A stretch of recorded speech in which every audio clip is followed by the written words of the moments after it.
Стоматологическая клиника iDent была открыта в 2019 году. Команда врачей предлагает полный спектр стоматологических услуг для взрослых и детей.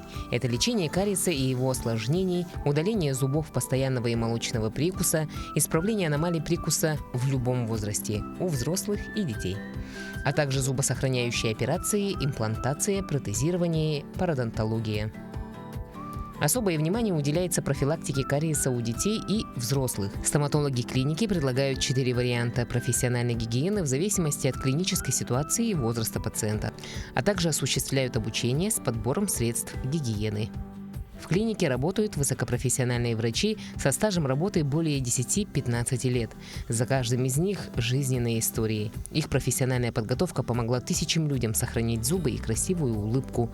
Имея большой опыт, команда клиники не останавливается на достигнутом. Ежегодно врачи проходят обучение по новинкам, появляющимся в стоматологии.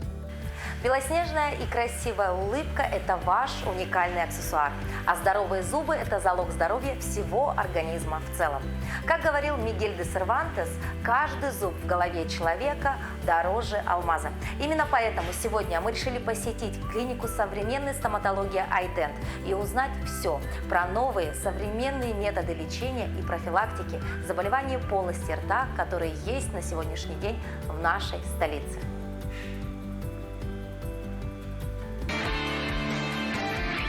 Испытано на себе. Отличительной чертой клиники современной стоматологии iDent является наличие современного сканера. Таких аппаратов у нас в республике всего 2. Один находится здесь. Как он работает, что можно выявить благодаря такой технологии, мы узнаем сегодня. Ну а я в рамках проекта «Испытано на себе» сегодня буду выступать в качестве ассистента. Медицинского образования я не имею, поэтому допустить к определенным манипуляциям меня, конечно же, не смогут, но в чем-то помочь, я думаю, получится. Итак, пациент готов, ну и, конечно, нам необходим специалист. Знакомьтесь, старшая медсестра клиники Александра Трофимовна. Здравствуйте. Здравствуйте. Ну, в общем, с вашей-то помощью, я думаю, сегодня окунусь в мир вашей прекрасной работы ежедневной, рутинной. Да? Расскажите, что необходимо сделать первым делом и чем, собственно, мы будем заниматься сейчас? Для начала нам надо одеть маски и перчатки и начнем готовить нашего пациента к нашему сканированию. Так, можете одеть пациенту передник. Угу. Вот так. Угу. Вот так голову. Так. И, Марина, голову подними и цепляйте. Угу. Может, попробуйте сами это сделать. Это обязательная, да, процедура? Угу. Заполняем данные нашего пациента. Имя, фамилия, пожалуйста. На английском Марина. Вот, английские уже стоят. А, по-английски надо, да? И нажимаем вот на эту камеру. Вот, видите, вот следующее. Ага. Так, все, теперь садимся. Так. Опускаем пациента.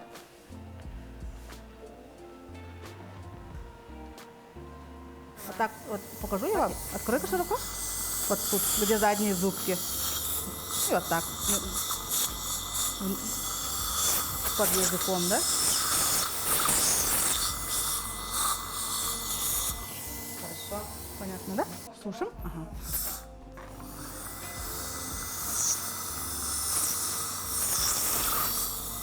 Угу. Рот не закрывай, Марина.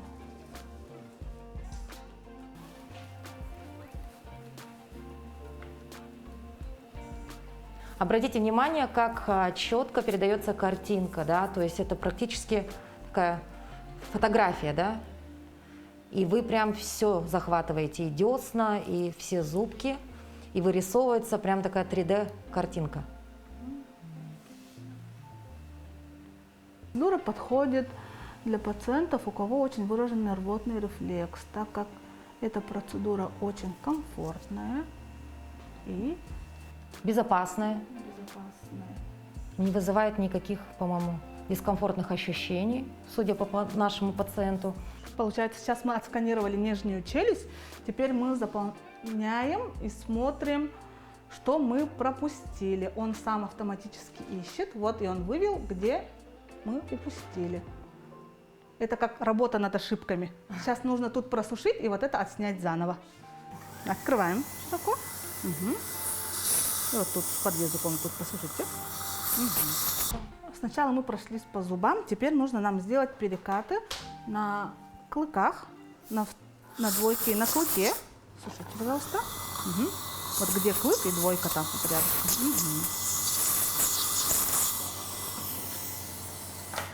Чтобы режущие края зубов у нас отсканировались.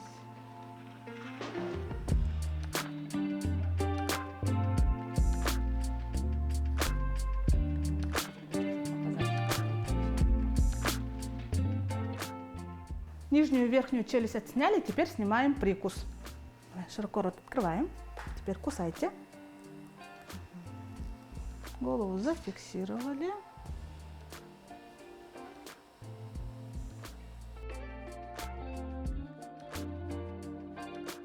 Процедура сканирования завершена, и, конечно, необходимо узнать заключение врача-ортодонта. И я думаю, совсем скоро она появится здесь. Испытано на себе. Знакомьтесь, врач-ортодонт, по совместительству директор клиники современной стоматологии «Айдент» Кюней Лазаревна. Здравствуйте. Здравствуйте. Кюней Лазаревна, вы непосредственно как человек, который понимает все в этом сканере, да? Расскажите немного вообще, как работает эта система, для чего и с какими основными проблемами могут прийти люди на именно эту процедуру? Новый ультрасовременный сканер iTero заменяет нам традиционную процедуру снятия слепков.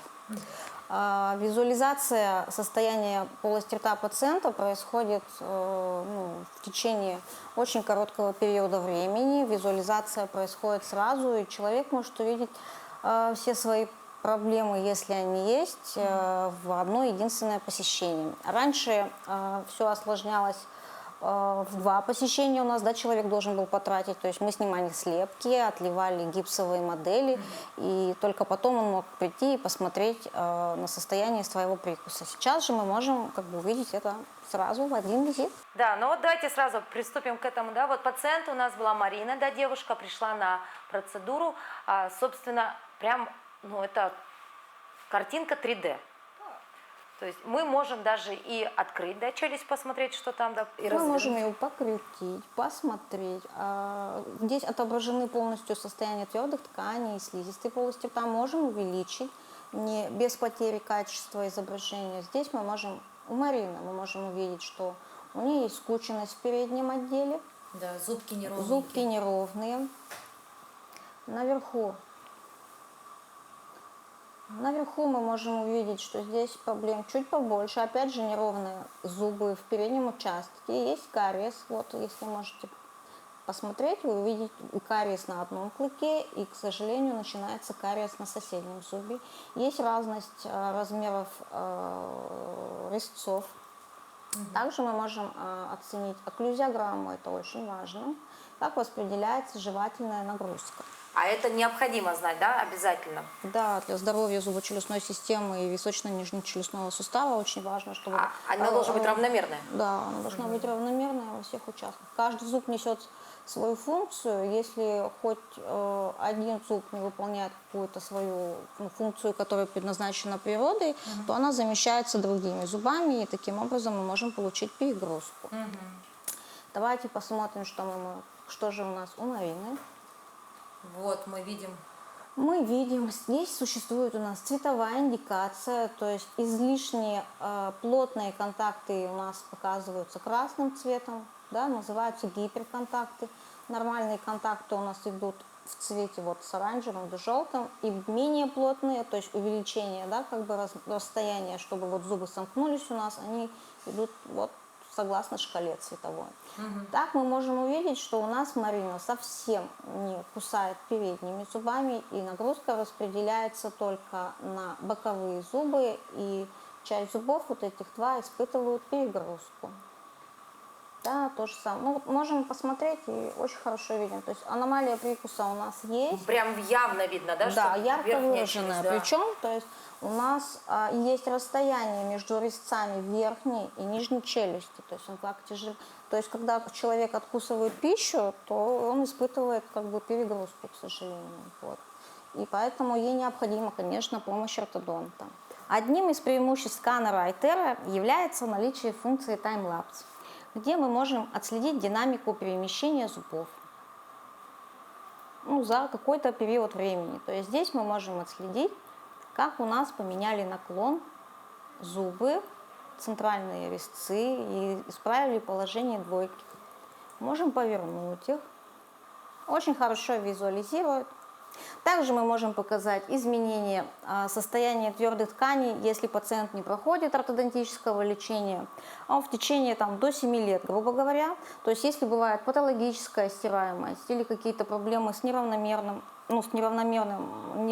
стираемостью или с любой проблемой зубов. Это очень помогает в дифференциальной диагностике.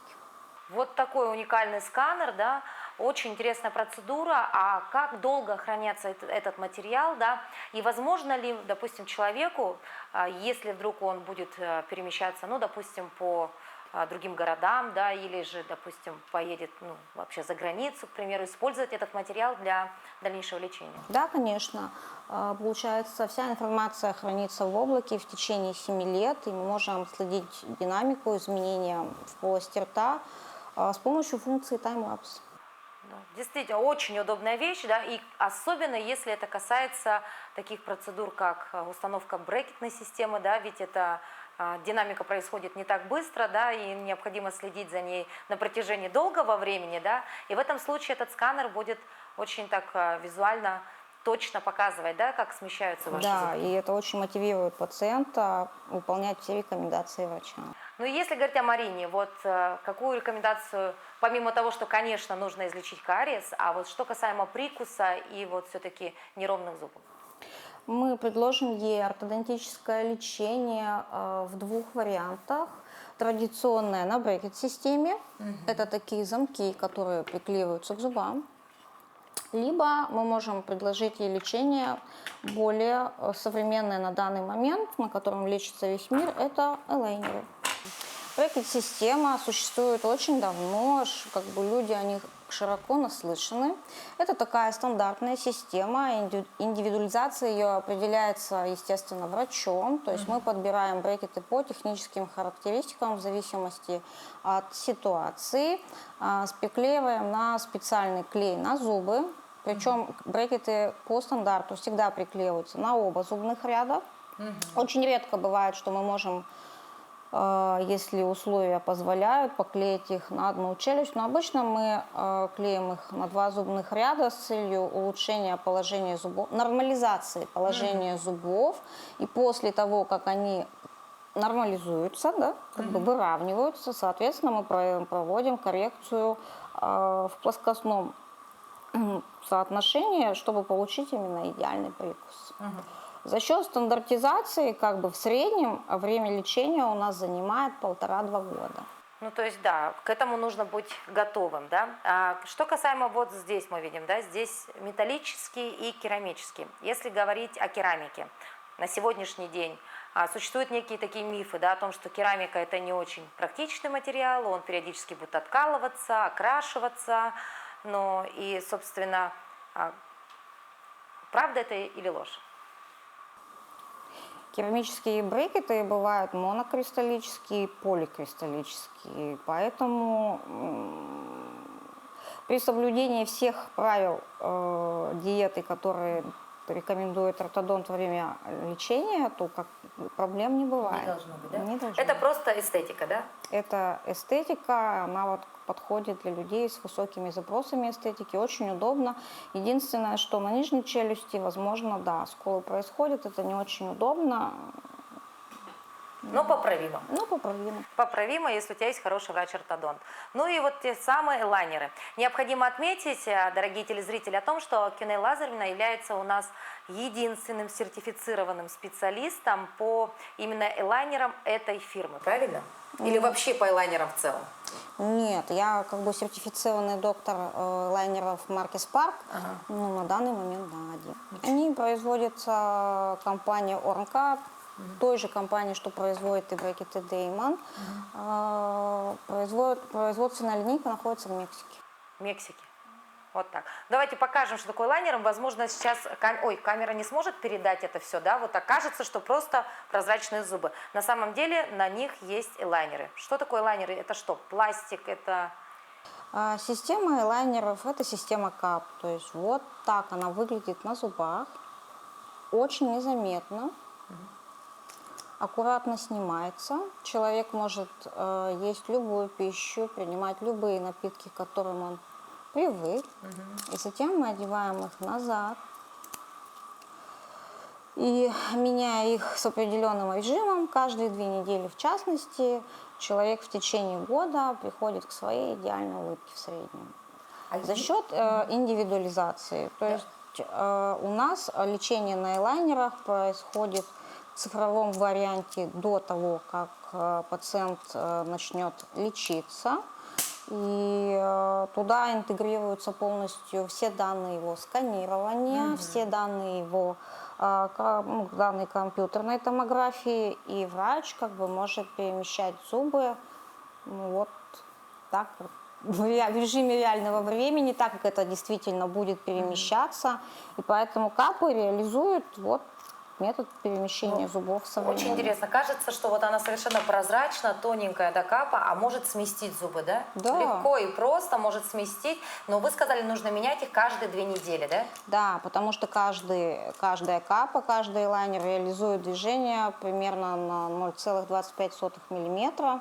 И таким образом, меняя капы, мы перемещаем зубы очень аккуратно, медленно, с постоянной силой, что очень хорошо. Кина Лазаревна, существуют ли такие ситуации, когда элайнеры не подойдут к человеку? Ну, допустим, может быть какая-то определенная кривизна зубов, да? Или, собственно, поставить на место они могут любые зубки? Существуют ярко выраженные аномалии, которые требуют какого-то радикального подхода. Это либо с удалением зубов, либо подготовка к ортогнатической операции. То тогда, конечно, лучшим решением будет применение традиционной брекет-системы. То есть бывают такие случаи. Все индивидуально? Испытано на себе. После процедуры сканирования наш пациент приведен уже в следующий кабинет. И здесь мы поговорим о профессиональной гигиене. Да? Профессиональная гигиена очень важна для профилактики заболеваний и зубов, и десен.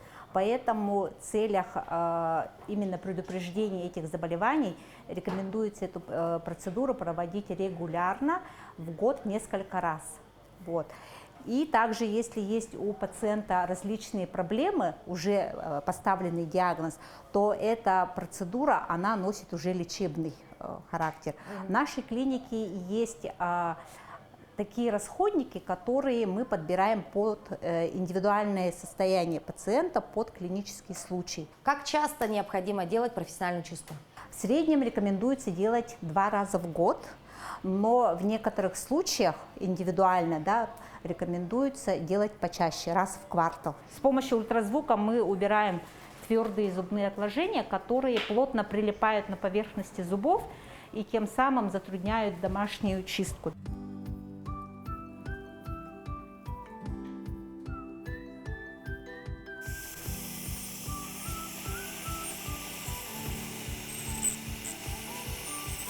Следующий этап у нас проводится с помощью пескоструйного аппарата Airflow. Это воздушно-абразивная чистка с помощью воды и порошка. Вот как раз-таки именно в выборе порошка может отличаться качество чистки. То есть есть 3 вида порошков, да, на основе кальция, натрия, карбонат натрия и глицин.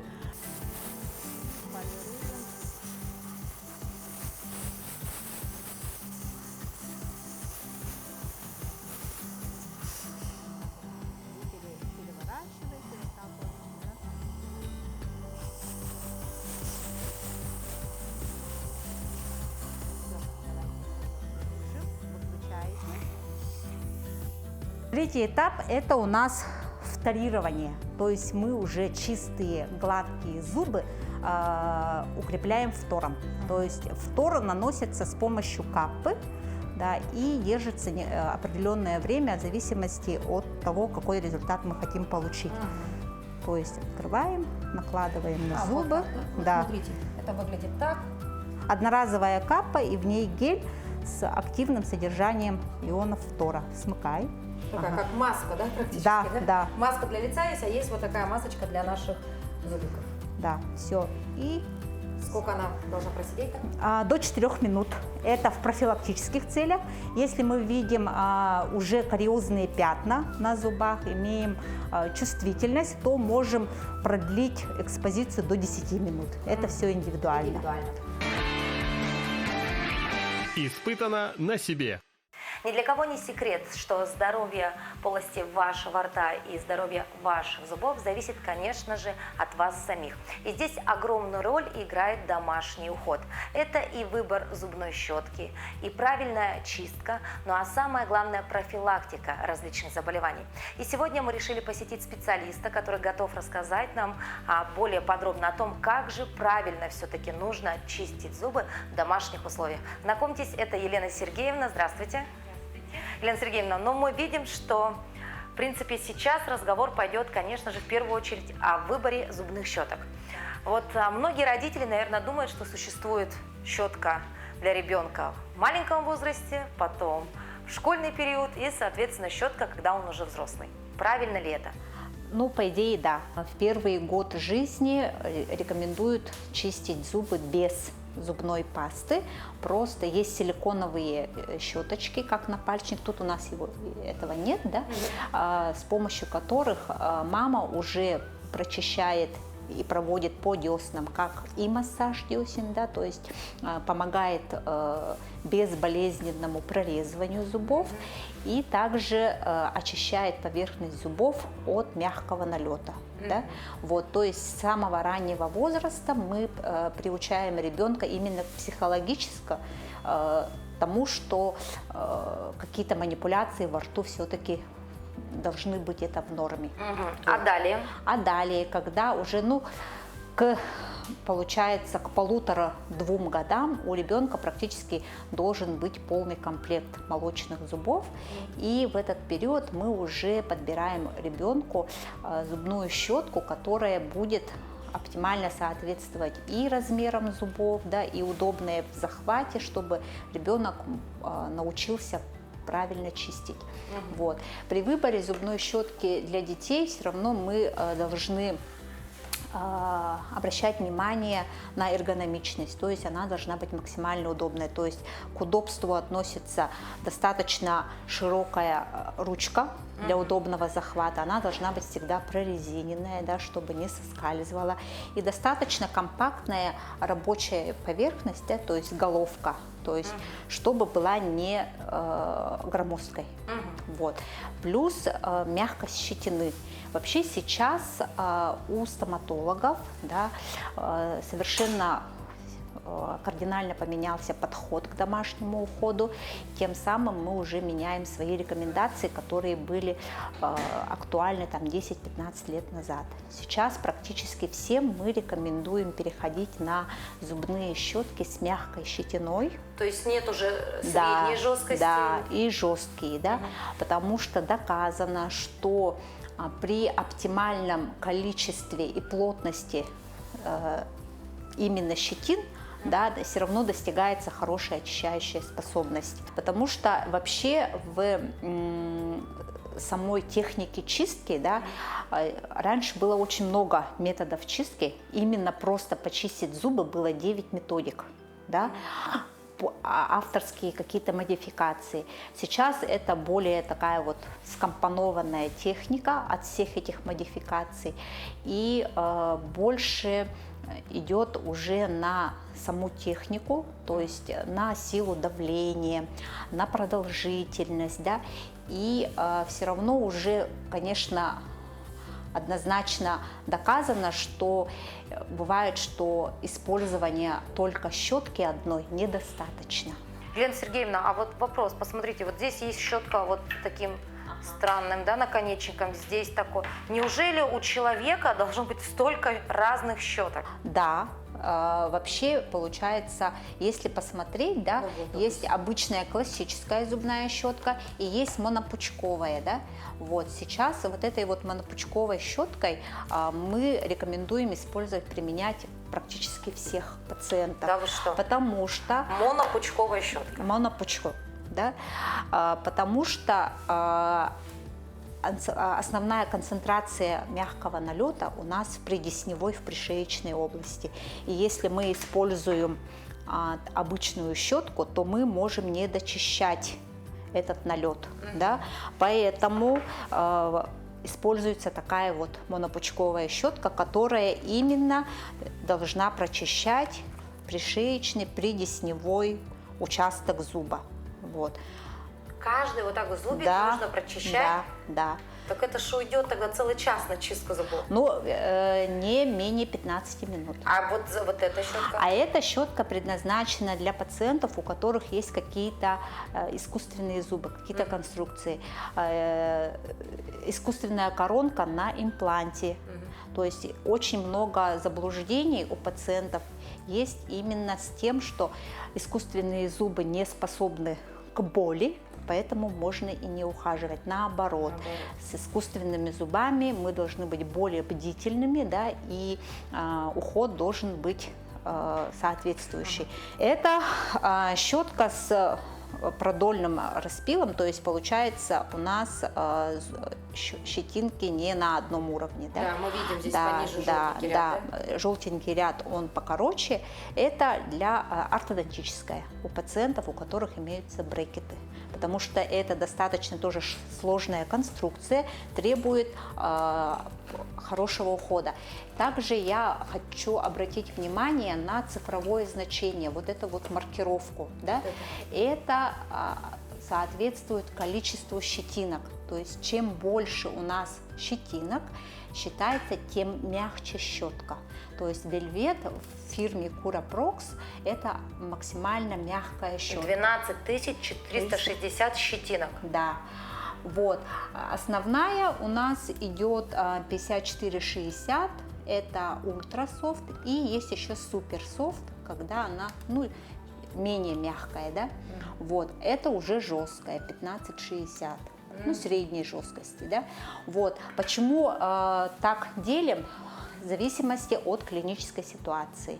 Например, у взрослых пациентов, у которых имеются заболевания десен, очень повышенная чувствительность, когда имеются какие-то анатомические изменения, оголение корней, да, тогда, чтобы дополнительно предотвратить механическое воздействие, мы выбираем под разную ситуацию от мягкой до средней мягкости. Сейчас мы рекомендуем, чтобы в технике чистки у нас преобладали вертикальные движения и круговые. Горизонтальными движениями мы боковую поверхность, то есть переднюю поверхность зубов не должны прочищать, да? Потому что мы таким образом просто размазываем налет, да, и забиваем межзубные промежутки. Вот. Поэтому только вертикальные, как бы подметающие, выметающие движения и только круговые. Вот. Чтобы не запутаться, чтобы каждый участок не пропустить, мы должны мысленный зубной ряд, для удобства, да, поделить на сектора. Верхний правый сектор, нижний правый сектор и, соответственно, на левой стороне. И каждый сектор по отдельности со всех сторон чистим. Вот. Если по последовательности, да, сначала мы должны очистить межзубные промежутки, то есть контакты, промежутки. Очищаются они с помощью зубной нити. То есть сначала мы отрезаем нужное количество, да, примерно полметра. Вот. Наматываем на средний палец, да, и между указательным и большим пальцем мы натягиваем как струна. И каждый промежуточек мы прочищаем, да. При этом мы должны обратить внимание анатомию зубов, да, то есть мысленно вы должны всегда помнить, что зубы у нас имеют немножко такую трапециевидную форму, то есть у основания, у десны зуб сужается, неважно какой групповой принадлежности, оно сужается. И если мы будем вводить прямо строго перпендикулярно, мы будем травмировать десну, десневой сосочек. И это будет приводить к кровоточивости, болевым ощущениям, да, и постоянной механической травматизации. Поэтому мы должны немножечко под углом, как бы наискосок вводить. Да. Помимо зубов мы еще должны чистить наш язык. Какой щеткой? Есть специальные пластмассовые скребки. Да, тоже в этой фирме Curaprox имеются такие скребочки. Это как рамочка, да, как петелька. И мы этим скребком очищаем спинку языка. Каждый день тоже? Да. Утром, вечером? Да, потому что язык у нас имеет складки, достаточно сложное строение, и налет тоже скапливается. Дорогие друзья, желаю, чтобы в вашей жизни было много счастливых моментов, чтобы улыбка не сходила с вашего лица, чтобы в доме было много детского смеха. Приглашаю всех якутян в клинику современной стоматологии Айдент, где мы поможем обрести вам улыбку мечты.